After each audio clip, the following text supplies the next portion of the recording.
The most ancient sites to be found here upon our planet were often created using enormous, erosion-resistant megalithic stones. This use of enormous stone being the reason why many of these structures have indeed survived the eons. And, although the actual methods used to move such stones has been lost to history, their existence, and indeed their placement, remains a testament to our lost ancestors' past capabilities. According to modern science, or more specifically, the known laws of physics, many of these stone blocks defy understanding. And although little is known regarding the true builders of such sites, places such as Puma Punku still possesses many megalithic blocks, which display the extraordinarily advanced, astonishing feats of block building and precision carving, which we believe were left by a people who flourished an incredibly long time ago. Enormous, precision-carved, precisely placed andesite blocks still litter the site. Their existence is undeniable, yet highly controversial. Therefore, predictably, many of these sites are either quietly investigated or simply ignored, successfully concealing unexplained feats of past engineering. Some of the most visited sites on Earth contain megalith blocks walked past or over without a second thought every day. These stones, however, hold the secret to unraveling the currently attested historical inaccuracies, for they do indeed exist, cannot be shifted, and fly in the face of the incomplete history academics are attempting to teach as fact. These same individuals simply fall silent when asked to explain how their currently attested builders of said sites, be it Roman, Inca, Mayan, Egyptian, etc., actually built such structures using such enormous blocks. Additionally, regardless of these said individuals' apparent qualification to speak on such matters, when one presents any compelling evidence, such as erosion patterns, machine tool marks, highly advanced building techniques, be it anything solid which indicates a far more superior, far older civilization as the true constructors, their lack of true knowledge regarding their apparent specialist subjects always becomes apparent. Additionally, these selected, submissive, often subsequently authoritatively placed individuals have never had the experience to explore such controversial evidence, or indeed the indicative possibilities attached thereof. This means that, although their knowledge of permitted history is substantial, their overall knowledge regarding the past, and indeed its possible past inhabitants, will always be severely limited. Yet, fortunately, although it may sometimes feel like an eternal battle, in the end, the truth is always found. When Austrian explorer Arthur Poznański performed a study on Puma Punku in 1926, he later hypothesized that it was, in fact, one of the oldest archaeological sites on the face of the Earth, an ancient ruin dating back at least 15,000 years ago. Poznański was one of the first explorers of the modern age to have ever investigated Puma Punku's incredible existence. But as our regular viewers would have predicted, his hypothesis is staunchly denied by academics worldwide. Yet regardless of this, his sound reasoning, and indeed that of many other critically minded individuals, means that his theory is one many others have arrived at, thus it continues to have many supporters to this day. And although mainstream academia persists in their attempts to place this amazing and largely inexplicable site's date of construction within permitted timelines, claiming to have carbon dating done at the site which places its origins at around 500 BC, supporters of a greater age dismiss this dating as unreliable, and due to our own in-depth and many years of investigative experience regarding these ruins, tend to agree that the site is indeed far older, and due to there having been an ice age around 10,000 years ago, this dating made by Poznański would put it right where one would expect to have found it if it was indeed the work of a pre-cataclysmic civilization, with Puma Punku being a surviving relic of their incredible legacy. Additionally, archaeologist and researcher Neil Steed has also investigated a relationship with astronomical alignments. He discovered intriguing supporting evidence for this controversial opinion, finding that it was built to coincide with winter and summer solstice and a precise alignment with the spring equinox as well. However, these events would have only been perfectly aligned with the temples over 17,000 years ago. We have long argued against a field of study that is not only assumptive in method, but is also conspiratorial in nature. Any dating of any relic which cannot be explained is merely an attempt to muddy the waters of understanding, often obscured with an in-depth volley of detailed and competent investigations into civilizations. We posit merely re-inhabited said sites within known recent well-studied history. This convincing tale of events, however, is short-lived if one explores any of the said sites with a logical eye.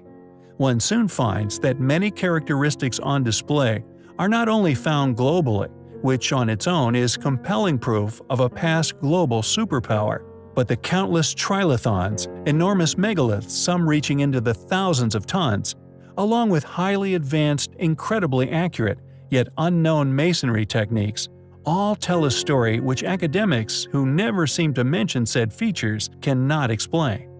Not to mention melting pots of ancient academic anomalies, such as that of Puma Punku. How can anyone logically claim that the astonishing precision on show at the site, along with the many basalt megalithic platforms weighing many hundreds of tons, all indicative of a past highly capable, technologically advanced civilization, once having been responsible, and once one grasps just how many holes can be found within mainstream opinion, they can be forgiven for doubting said tale of events, especially when those who tell such tales actively attempt to conceal such unexplainable features. Who built Puma Punku? Is it really over 15,000 years old? How would one cut such precision stonework without precision machinery? It is a place which we find highly compelling. Polygonal masonry is undoubtedly a top trump argument, along with toolmark patterning, and indeed pyramidal and other structural forms which can be found across the globe, which prove there was not only once an ocean-going ancient civilization, but a worldwide highly advanced superpower who once dominated the Earth. The proof is there for all to see, yet en masse, how they incorporate these proofs into their critical decision-making faculties is still up for debate. Yet regardless, this proof of their past capabilities are still on display the world over, a duly awarded testament to their building prowess. Although many have attempted to explain these stones, some claiming they are of artificial or geopolymer origins, others claim they are somehow a reformed rock from a plaster of Paris-type constituent of the original stone itself. Some even claim a plant was responsible. Any definitive answer as to how these stones were shaped and placed, or indeed any recreation of these claimed methods, elude us to this day. A lost technology from a now lost, yet once highly advanced ancient civilization. Cusco, which translates as the City of the Puma, holds some of the most exquisite and best preserved polygonal masonry to be found anywhere. Home to the famous 12-sided stone, something which many are not aware of, however, is that it is also home to dozens of carvings and structures which were intended as artistic masonry renditions of animals, one of which, namely the puma. Academic hypothesis suggests that these creations were built by the Inca to once form the boundary walls of an ancient temple. Yet like the countless other areas we explore here on our channel, any explanation as to how the walls were constructed, or indeed why pumas and other animals were incorporated into this enigmatic stonework, is absent from all and any academically accepted historical description of their origin. We feel that these structures were built for a reason, even stretching as far as Egypt, present as casing stones on the pyramids of Egypt themselves. They wanted future man to witness this stonework, built to last and to remain immovable. It is as if they were trying to tell us something about their existence, and indeed the true history and perhaps future fate of mankind. We find Cusco's Puma, and indeed the lost knowledge itself, highly compelling. We recently covered the astonishing, precision-cut ancient ruins which can be found at Puma Punku within Bolivia.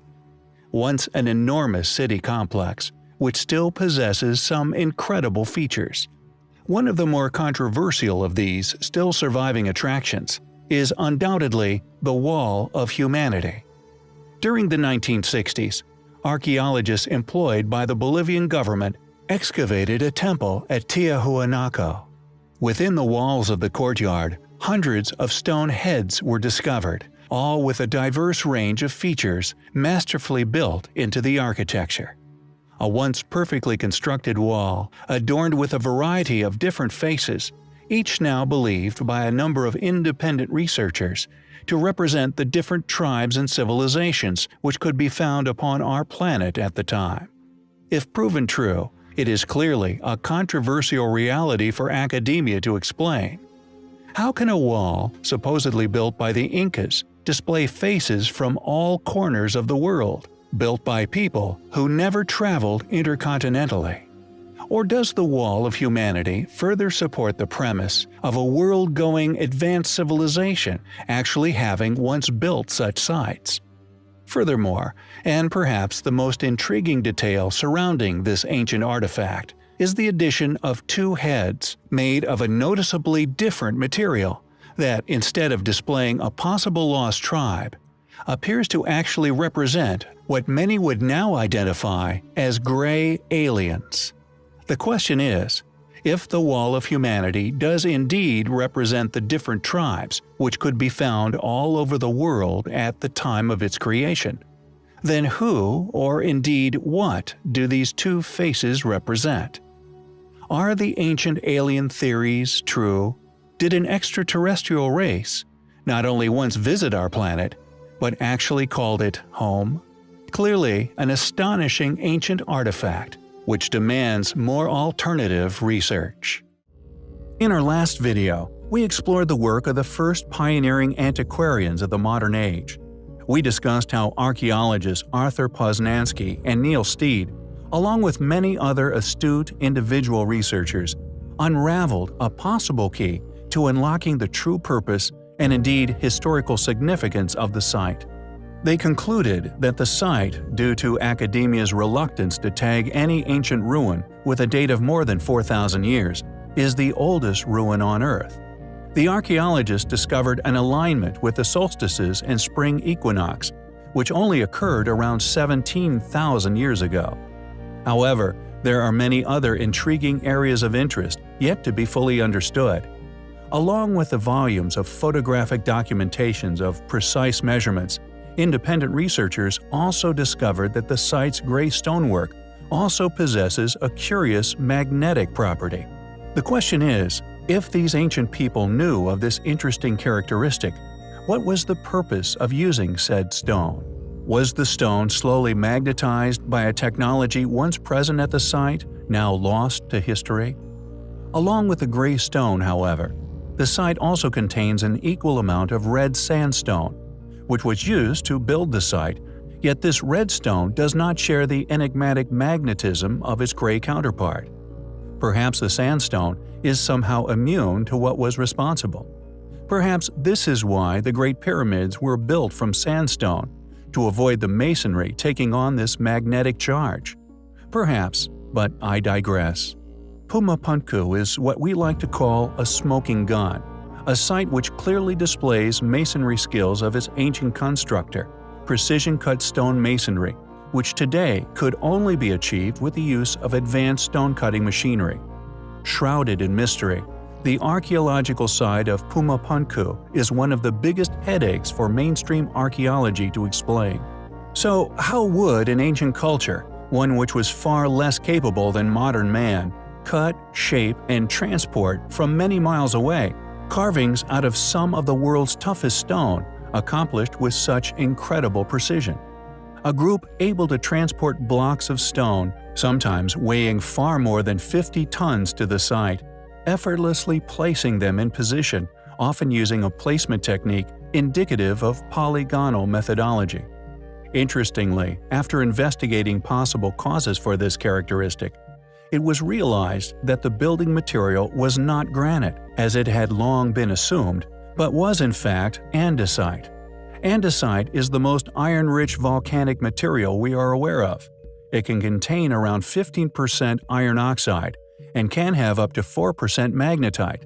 Thus, the stone, it seems, could have already been displaying magnetic characteristics when placed where it now lay. Yet the question still persists. Why did this stone get selected as the building material for the temple? It was built by a civilization that brought the stone from many miles away, so the suggestion that it was the only stone available would not be a logical conclusion. It was chosen by a group who were seemingly meticulous in their application. So it is quite possible that the magnetic characteristic was somehow utilized by the builders. Thankfully, it is only a matter of time before Puma Punku's secrets are fully understood, and we finally discover who built it. It is a place we find highly compelling.